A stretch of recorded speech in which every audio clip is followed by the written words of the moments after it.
Welcome Prince Institute. Legal exercise for progressive shorthand. Ready? Start.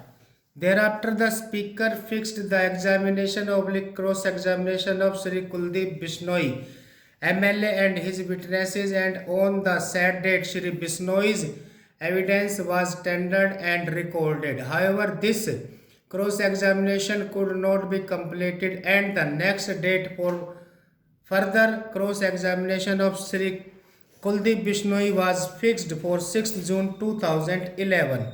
In between, on 2nd June 2011, the matter came up before the division bench of the High Court when directions were given for hearing of the petitions at least every week, that is, at least 4 times in a month. However, on account of the sudden demise of Chaudhry Bhajanlal MP and former Chief Minister of Haryana and also the father of Shri Kuldeep Bishnoi's, the disqualification petitions were adjourned by the Speaker. On 21st June 2011, the Speaker fixed all disqualification petitions for hearing on and for further cross-examination of Shri Kuldeep Bishnoi. The cross-examination of Shri Kuldeep Bishnoi was concluded before the Speaker, and 5th August 2011 was fixed for recording the evidence of the MLAs. On 18 July 2011, later patent appeal number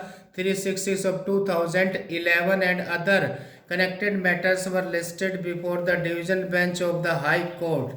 The said appeal was heard on 3 consecutive days when judgment was reserved. In the meantime, proceedings before the Speaker continued, and since the same were not being concluded in terms of assurances given, the division bench of the High Court directed the Speaker to file an affidavit on or before 11th November 2011. Finally, being dissatisfied with the progress of the pending disqualification petitions before the Speaker, the division bench took up the latest patent appeals on 2nd December 2011 when directions were given for production of the entire records of the matter pending before the Speaker.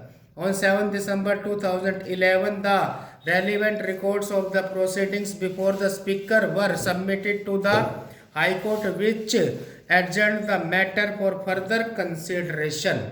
However, as alleged on behalf of the appellants, the bench was not constituted on 19 December 2011, and without any further hearing or giving an opportunity to the Speaker's Counsel to make submissions on the status report, the High Court proceeded to pronounce its judgment on the latest patent appeals.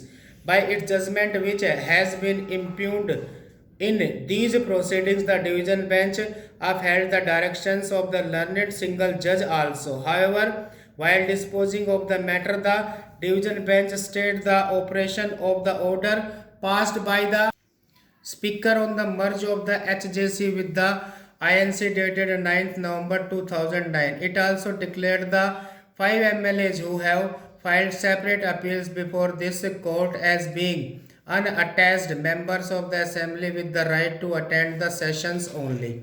It was directed that they would not be treated either as a part of the INC or the HJC party, with a further direction that they would not hold any office either. It is the aforesaid directions and orders which have resulted in the filing of the several special leave petitions before this court by the Speaker and the 5 concerned MLAs.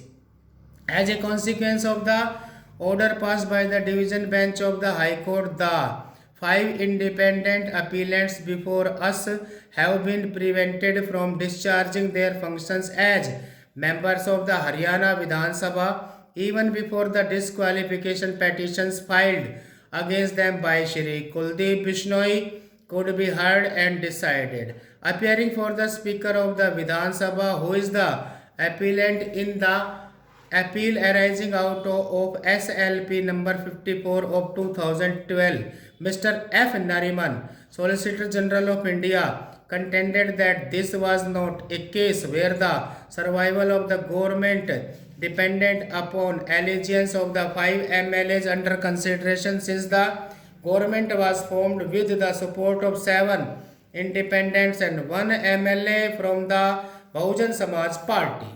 In fact, the 5 MLAs against whom disqualification petitions are pending consideration before the Speaker were not part of the government when it was initially formed. Mr. Nariman contended that the learned single judge decided the issue of merger in terms of paragraph 4 of the 10th schedule to the Constitution by holding that the two orders dated 19th and 10th November 2009 were not final or conclusive, and that in any event when the disqualification petitions came to be decided, it would be open for the Speaker to reconsider the issue of merger. The learned Solicitor General emphasized the fact that there was neither any appeal nor any cross-page objection in respect of the aforesaid decision of the learned single judge, and even if the same fell within one of the exceptions indicated in Banarsi versus Ramphal, the judgment must still be held to have become final between the parties. The learned Solicitor General urged that all the decisions which had been are earlier to this judgment. Stop.